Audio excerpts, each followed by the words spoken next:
Hello and welcome. I'm Dr. Adam Dorsay, a psychologist in Silicon Valley and the host of SuperPsyched, a podcast dedicated to supercharging your life. Each episode contains fun, high-quality interviews with experts looking at psychology from all angles. SuperPsyched is your tool to get more of what you want in your life and less of what you don't.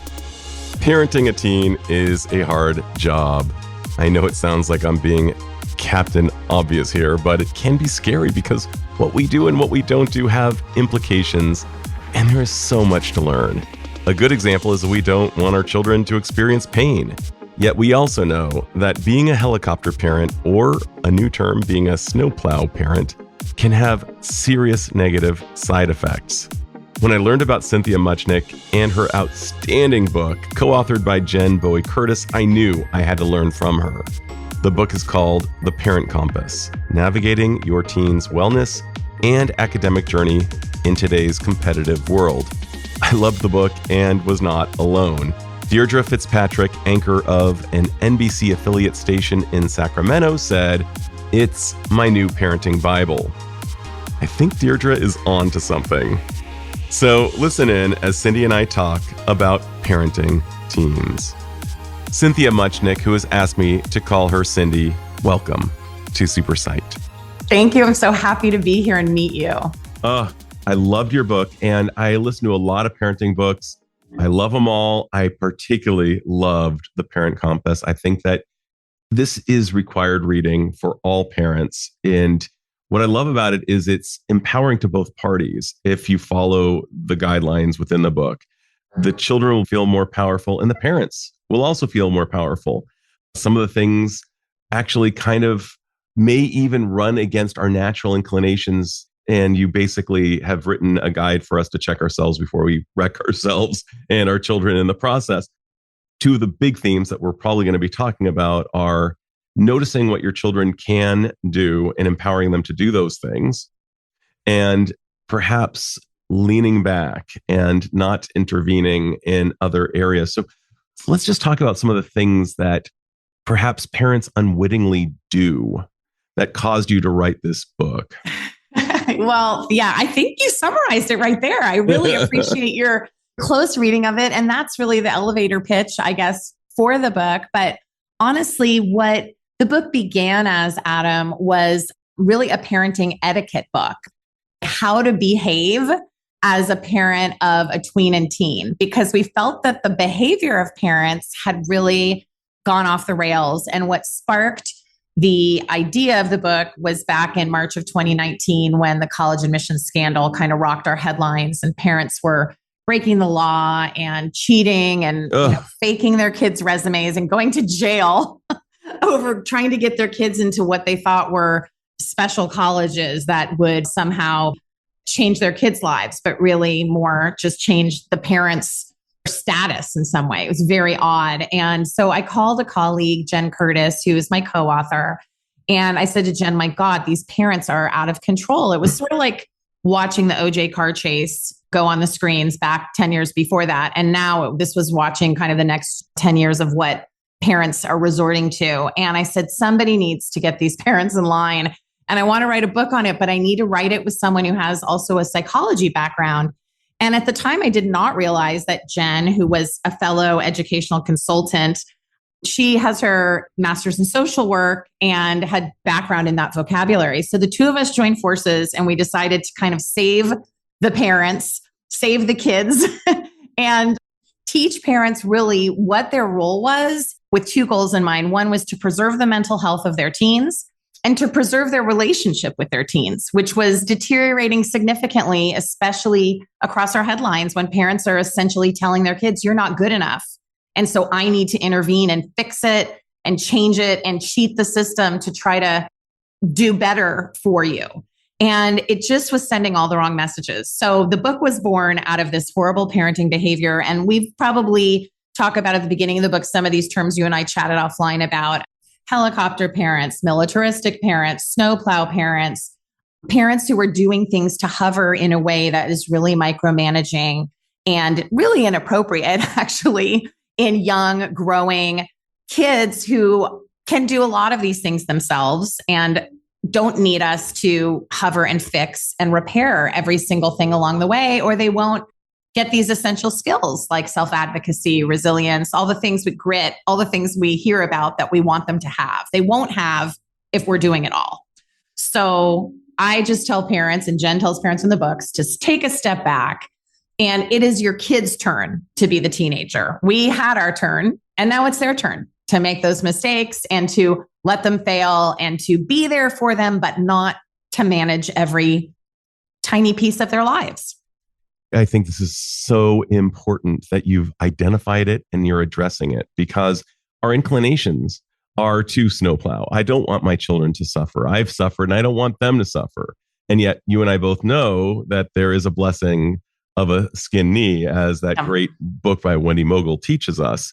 And obviously we don't want them to have a severe accident where, for example, something would be irreversible, but within the zone of something that they can learn from and fix and be empowered, almost as if, I'm guessing at times we could even act like a Cyrano de Bergerac and whisper the answer in their ear and have them execute on it. But better still is ask them what they learned from their mistakes. One of the things that you talked about was a great scientist whose mom didn't care what he learned at school, but she cared if he asked good questions. And I'm sure she cared if he learned at school, but the primary thing was getting our children to advocate for themselves and to actually experience agency in the world. I think this is a great gift. I think that you and your co-author nailed it. Let's talk about snowplow. Let's talk about militaristic. I think you might also be calling a tiger parent militaristic. And then the third type, the helicopter. Let's talk about those three types, because I think that within all of us are the capacities to unleash any of those three, perhaps misguided strategies. Yes. And you know what? Just before we jump into that, I will just kind of say and add here that the hardest part about this, Adam, is that this desire to fix, to protect, to hover, to micromanage comes actually from a very authentic place of love. Yep. Okay. We fiercely love our kids. They are 100%. An extension of us. They are part of our DNA. They are part of our upbringing, all of those things. And what we perceive as helpful, namely fixing, micromanaging, hovering, is actually harmful. The data tells us that. So the book is a challenge to parents to pull back and be more hands off in a time where we are wanting to be so much more hands on. And so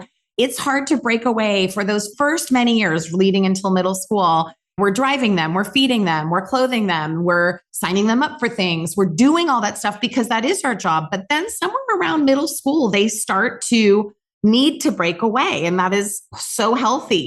Every psychologist who's written about adolescence tells us that. So that's why there's so many books and movies about the eye rolling and the one-word answers and the discomfort of adolescence. But we need to take a deep look at ourselves and see what is it in us as parents that we're doing wrong and why are we trying to project these things onto our children. So let's start with the snowplow, which is the one people hear a lot about. I mean, that is the parent who clears the way, like a snowplow would clear the snow out of the road. So it is a smooth road the whole way. That could come in the form of getting them a certain teacher, signing them up for the right tutor, getting them into a class or a school that you think is the school. It's smoothing the road so much that they don't feel any obstacles in the way. And again, when it's just handed to them on a silver platter, of course, they're just going to skate right through that. But it is too much smoothing. It's too smooth and it becomes slippery, in my view. The tiger parent is that controlling, what we know, protective, animalistic parent who is protecting their baby bear, protecting their baby cub.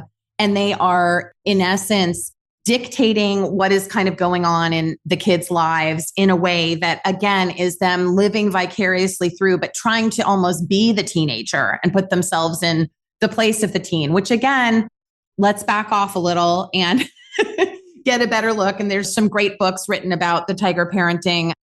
Actually, the main one, the book's title is slipping my mind, but about the woman with the daughter that's the piano player. And she takes you through all that. We've heard about that. Right? And Blink Till She Cries. Exactly. And then the militaristic, that gets pretty tough. In that terminology is more really what you would think, with such sharp rules and structure that it's as if your child is in the army. The bed has to be made a certain way. Here's the foods we eat. Here's the time we do things. Kind of here's how it's done. It's our way or the byway, which makes sense in the military, but not necessarily in your home. And maybe it's easier to do that if you've been in the military. There is the wonderful book also about making your bed every day. And I think that's a great book and how important that is. I think written by a former Navy SEAL. That's right. So I do get that. But the bottom line on all of this is these terms came out of parents who are behaving that way, large groups of parents who are behaving that way. So don't be that parent. And when you find yourself starting to go in that direction, pick up the book again and learn the ways that you can pull back in a healthy way. And one of the things you just mentioned was being a good listener and being a good question asker. So as a parent, we can do the kinds of things you do as a therapist. We can learn to nod and say, tell me more, and listen as opposed to preaching what the answers are. Because again, if we give our kids all the answers, we give them all the solutions that we think are from our own wisdom. And again, we're not living in their generation. We're living a generation ago. So we're so out of touch with how fast they are absorbing news, absorbing TikTok, absorbing all of this other information, that if we can build that relationship of trust by listening, closing our mouths, buttoning our lips, and just asking them, what do you need from me? What can I do to help you? Lisa DeMore teaches us this very well in the idea of when your kid dumps a problem on you, sometimes they just want to dump it and then leave the room. But when we receive the problem, we oftentimes just want to make the suggestions to fix it. And so by saying to your kid, what do you want from me right now? Is a hug enough? Should we go eat something yummy? Do you want me to just listen? Should we strategize together some solutions to this? Tell me what you need from me. And then it's giving your kid the control to ask what they do want from you or to accept things more. And you mentioned the idea of, well, I call it sprinkling ideas or gardening. You called it the whisperer, like Cyrano de Bergerac. The idea of, I still do this, hopefully he won't listen to this, but with my 27-year-old son, whose typical answer to any suggestion is no. But usually a week later, right? Exactly. I get a phone call. He lives across the country and I adore him, but I get a phone call saying, I kind of had this thought, maybe I would do X, Y, and Z. And that is exactly what we talked about a week earlier that got the no. I don't know how I got this idea. And I would never, ever say I told you so. Never. Oh, hell no. Hell, as gratifying as it would be. Of course not. So that gardening and that sprinkling sometimes is just enough to put it out there. And I do this with my kids. I have these really hard conversations that they are so embarrassed to receive. Each of them gets it before they go to college or before they go off to a program or something they're doing. And it's those things that keep you up at night as a parent, whether it has to do with sex or drugs or safety or all the things we worry about when we worry about our kids. And they roll their eyes and they say, I know, come on. And I say, it's okay. Once I say it, I will have said it. Yep. And then I'll leave the room and you will have heard it and you do whatever you want to do with it. And then I know it's hopefully the tiny voice on their shoulder when they're in a situation like that, that will make them hopefully maybe make the right decision. Not always, but maybe make the right decision or maybe feel like they have some additional information. That's one way to do it. But it is not when all these things are happening in real time to start getting in there and with your pencil and your clipboard and making the plan. It's too much. It's way too much. And we have our own jobs, our own things to do. We don't need to do their job of being a teenager too. You know, one of the things I love about what you're dropping is the idea of empowering the child by even coming up with a shared taxonomy of, do you want a hug? Do you want me to listen? Do you want me to advise? What would be useful? What is it that you'd like? And that really causes them to spelunk into the crevices of their mind and ask themselves, what is it that I need right now? And that's like doing several push-ups for their brain in terms of knowing who they are. So I think it's just brilliant. I agree wholeheartedly. I mean, I've been a snowplow parent. I've been a helicopter parent. I've done them all. We have. We all have made mistakes. And always comes from, of course, a good place. Yeah. And I believe that I've checked myself before I wrecked myself. I think my children have on average. But I'm wondering what would be some other, if you could imagine instilling a dashboard into our brains so that we would be able to engage our children within the range. I'm going to call it a range of the just right amount of intervention. How do we know when we're getting into that slippery slope? How do we know when we're doing too little even? And how do we know when we're kind of in the zone of the just right amount? How do you find that exact right? It's a slippery slope on either direction. It's kind of walking on the sharp part of the sword. So you could go either way. And what's really interesting, and a way I like to think about it, is kind of two ways. One is you don't want to be that parent, right? So we know who that parent is on the sidelines of a sports game or at the back to school night, or the just total embarrassing parent that says the thing that you kind of turn to your partner or spouse and kind of elbow them like, oh my God, because you know, if you were that parent, what that would feel like. And I think we know when we've done it. And what you just said, Adam, that's so important is we have all done it. I've done it. Jen and I write about all of our personal mistakes in the book and embarrass the heck out of ourselves because we've had to learn through the process. And the way I raised my two older kids is pretty different than the way I raised my next two, just because of information I gathered and learned over time. But what I would say is not being that parent is we know when that happens and owning it. So it's okay to apologize to our kids. It's okay to let them see we've made mistakes, because that only brings you closer together to say, you know what? Last night when I said this thing in a heated rage, or when I said this piece of advice to you that I just shouldn't have, I crossed a line and I apologize. And our kids look at us like, what the heck?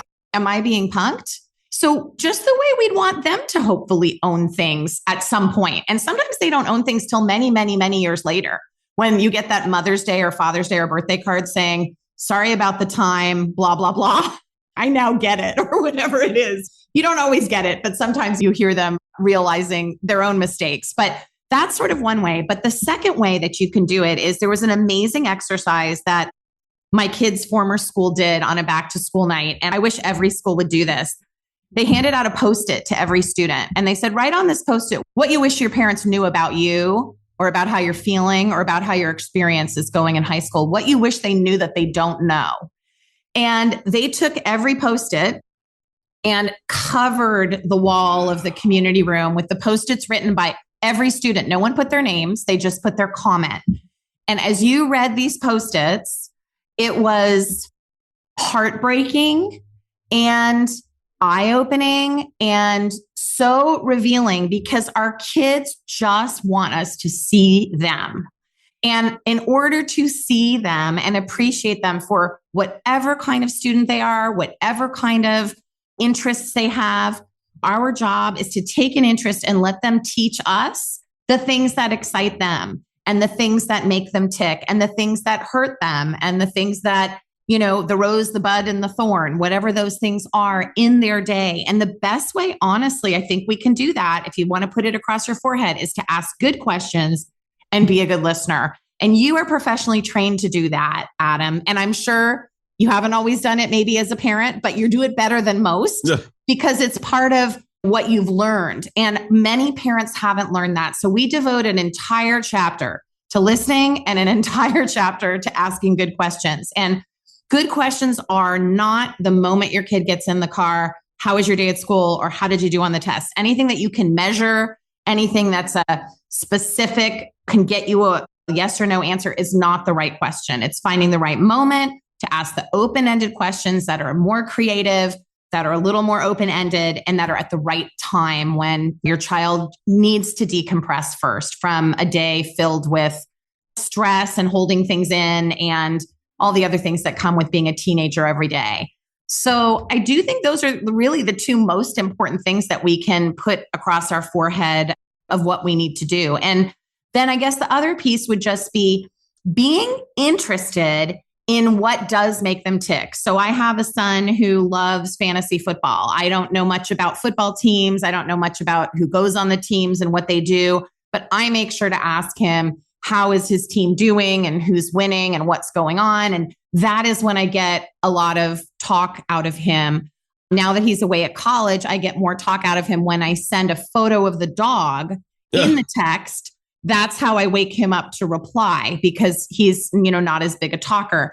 Another son is really interested in investment and stocks, and I make sure I check in with how the stocks are going. And another son is interested in Greek and Latin. And when I find a Socrates quote along the way, I pop it in a text. And so we need to see our kids for what excites and interests them, hook into that, and let them teach us the things that excite them. And then they feel seen. So I'm not saying I've done it perfect every time, but time and time again, parents say to me, I don't get it. My kid is scrolling all day long on their phone. What do I do? And I say, have you sat down next to them and asked them to show you what they're looking at? Have them show you, talk about what they're scrolling, talk about what they're following. Show me this musician you like. Let's listen to the song together. Or, oh, wow, you follow this photographer. What do you like about the pictures he takes? Oh, what sports team is this? Who's your favorite player? It's all right there for the taking. It's just that we sort of use sometimes the fact that they're absorbed in technology as an excuse to not connect. And I think the technology can connect us. I like using technology to illustrate a story. I like to tell a story about something and then have a photo to go with it, because I think sometimes it's a great way to kind of bring it even more to life. But obviously, the intrusion of technology, books are being written about that, and we have the anxious generation, et cetera. But in the Parent Compass, we just give a taste. We sort of are a user manual, right? We took all these little areas of raising teens, applying to college, alternative routes to college, after school activities, asking good questions, looking at ourselves as parents and reflecting back. And we distilled it down to the best data we could find from the best experts we could find as a toolbox. And we've heard from parents that they'll go back to a particular chapter and kind of revisit it, because you can read the book in one weekend and you can start implementing some of these ideas right away. Some work and some don't. And some work for some kids and their parent, and then they don't work with your next kid. So it is a bit of a pick and choose. But, I do feel like we really wanted the book to become a movement. We wanted the Parent Compass movement to just take off. Follow this path, follow this course of action. And from the people who have formed book clubs and who have enjoyed it and who have given us feedback on it with wonderful, reviews like yours, we still feel like it's a title that can carry us forward for a really long time, because Jen and I didn't invent all these ideas. We turned to the people who have studied them, and then we turned to our own students that we worked with over the course of 15 or 20 years and what we were learning from them and from the way they were parented. So for instance, Jen tells a story of a student that she recalls just being really together, a kid who kind of knew how to do school, knew how to do their activities, seemed to have a good mental health, good balance, a good relationship with her parents. She was sort of like an all around, not a superstar, but just a kid that, wasn't seeming to be impacted by so many of these outside forces. And she asked her at the end of her time with her, can you tell me some tips, because I have much younger kids than you. What do you think your parents did that helped you kind of be the sort of stable together person you seem to be in the time I've worked with you? She didn't even skip a beat. And she said, my parents made me do hard things. And Jen said, what? Could you explain? She said, yeah, they made me do hard things. And she said, well, give me some examples. She said, well, I had to learn how to tie my own shoes. They tried, they showed me, and then I had to keep going and tripping over my laces until I finally tied my own shoes. And they told me that I was the one who had to ask the waiter to refill my water glass. When we went to the doctor, I had to explain to the doctor what was hurting and what my date of birth was and what my name was.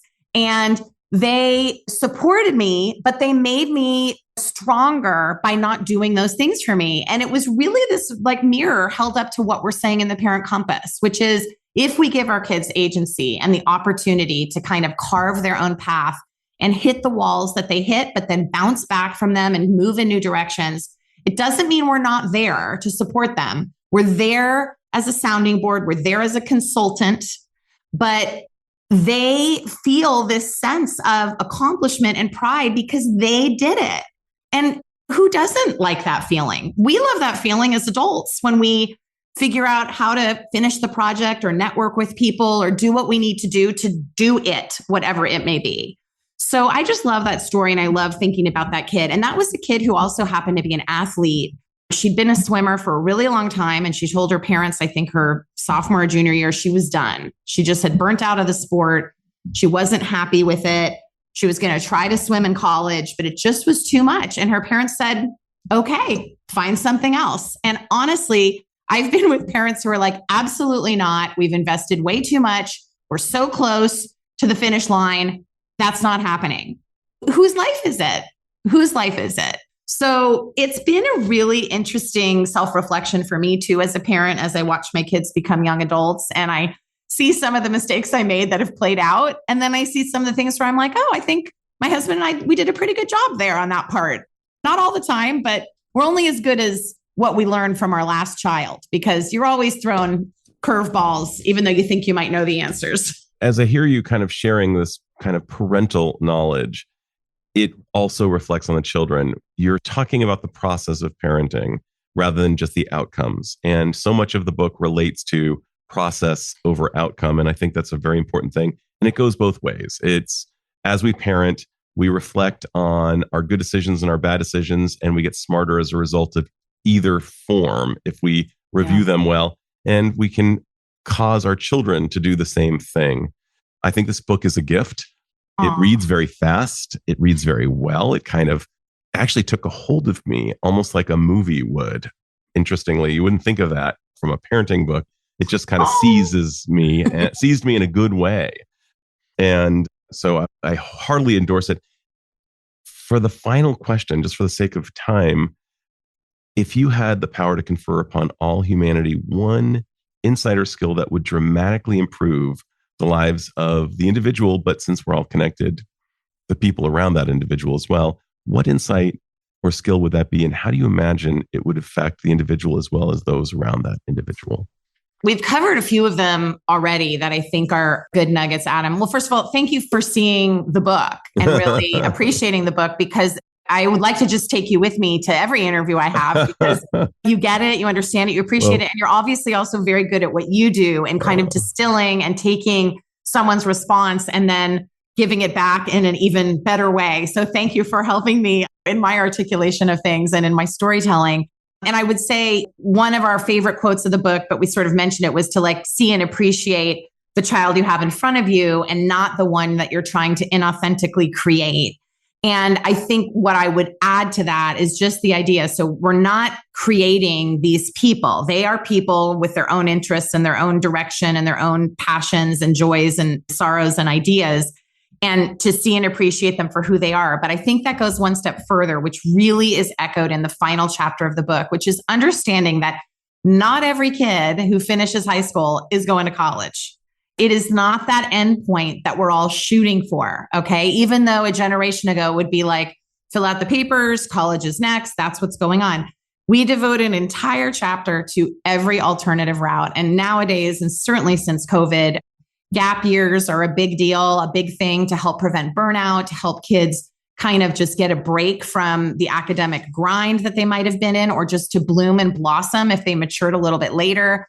Community colleges are wonderful alternatives or wonderful ways to save money and then transfer into maybe a four-year college.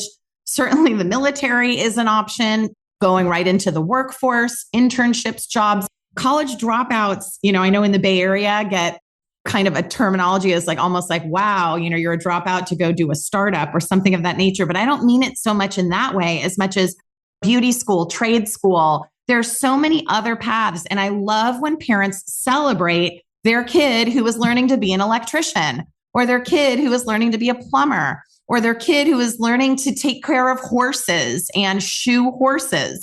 There is just so many options out there. And we need all those careers and skills to keep the world going. So let's celebrate our kids, not for like the name across the sweatshirt, but for just finding their path and celebrating their path and proudly seeing them for the path that they choose. So maybe that would be kind of my final pearl of wisdom today. I love that so much, Cindy. And I'm just going to give the listeners a teaser for the book. And the piece on college is so good. It really kind of dovetails nicely with what former Stanford admissions officer, Dr. Irina Smith, said on my podcast. She's the author of The Golden Ticket. You said college is a match to be made, not a prize to be won. And I think that so much of that idea of a match to be made, not a prize to be won, could apply to so much of the book, whether it's process versus outcome, whether it's empowering our children and taking more time initially to do a thing so that they can do it over the long haul. Because frankly, it's easier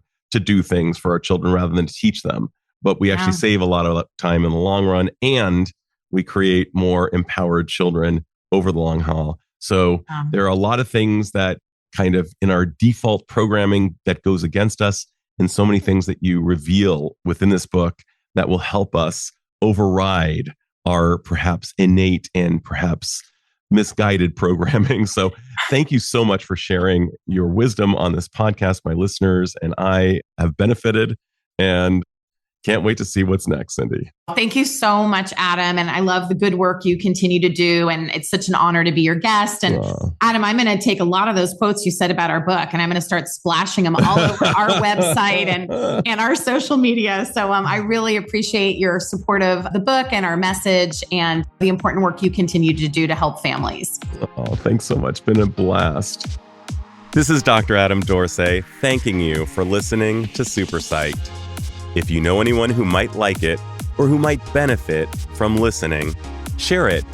And if you like the episode, please hit subscribe.